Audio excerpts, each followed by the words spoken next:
I'm really looking forward to our conversation, and thank you for your voice, for sharing your story, and everything. Thank you really so looking much. forward to our time together.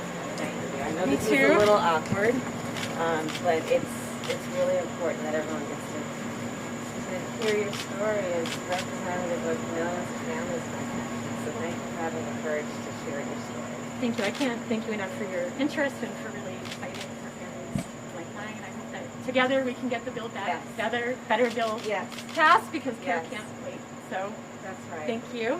That's right. And every day in the life of a child is a very long time. Very long time. And we don't have time to waste. Absolutely not. I'm with you on that. Thank you. There we go. Thank you. And please come inside. Okay. Follow you. Thank you.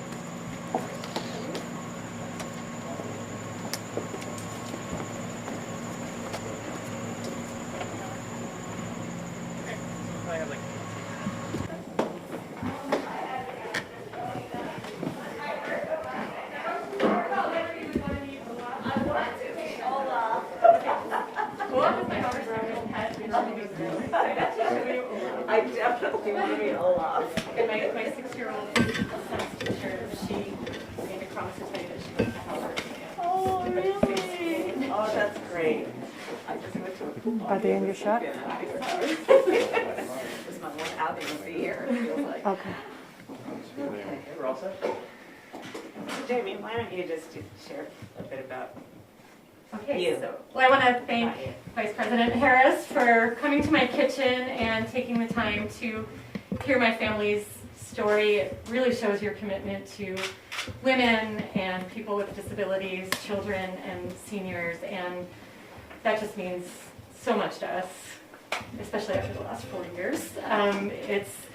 It's just so refreshing to have this hope that we can build back better, and families have always had these caregiving needs. They will always have these caregiving needs, and we are really in this historic moment where with full funding, we can change things. We can make an incredible change so that my children, the next generation of mothers and fathers, don't have to have the same worries that I have.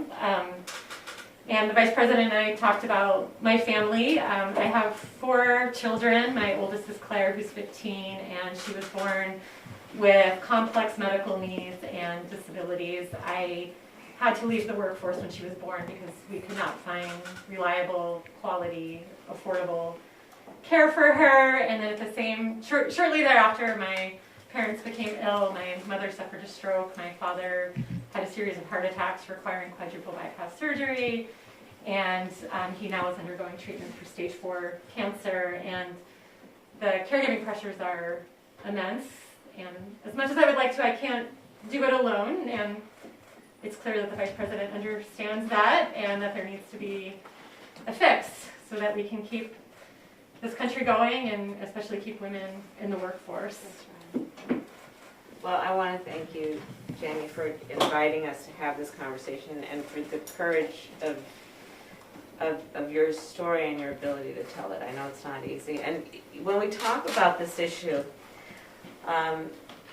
there are at least 8 million, some estimates as many as 60 million people in America who are in this middle generation who are raising their children while taking care of their parents. And the demands on them that are the demands of what is required on a daily basis, the physical demands, the emotional demands, the financial demands are immense. And the skills that are required are very diverse and often require a lot of study and training. It is taking care of children, which requires, of course, everything from meal preparation and feeding children to homework, to helping them tie their shoes, getting them to bed on time. The skills that are required to take care of parents and aging parents. Again, yes, meal preparation, but also taking them to doctor's appointments or chemotherapy appointments. The unpredictability of when they might have a fall or take a fall or require immediate and sudden and unpredictable health care. And all of this mostly carried by women and working women in America who have had to leave their chosen profession and their job to do this very important work that is born out of love and a sense of noble duty and commitment, but tireless in terms of the work that is required. Jamie talked with me about the fact that she wakes up at the crack of dawn every day. She is never sure when the phone rings what it might be in terms of the urgent need of somebody she loves to have her support and her help and her aid. So Build Back Better is born out of a sense of what Joe Biden, the president, and I feel is our collective responsibility as a society to support parents, to support the children of parents in the work that is noble, good, and important work. Build Back Better is focused on human infrastructure as well as roads and bridges. Infrastructure I define as what do you need to get where you need to go. And sometimes a parent just needs to go to sleep. Right? And so what do we need to do? And that's about the caregiving economy. That's about understanding the nobility of the people who do that work, which is physical work, emotional work. We don't pay them enough. No sick leave, no paid family leave.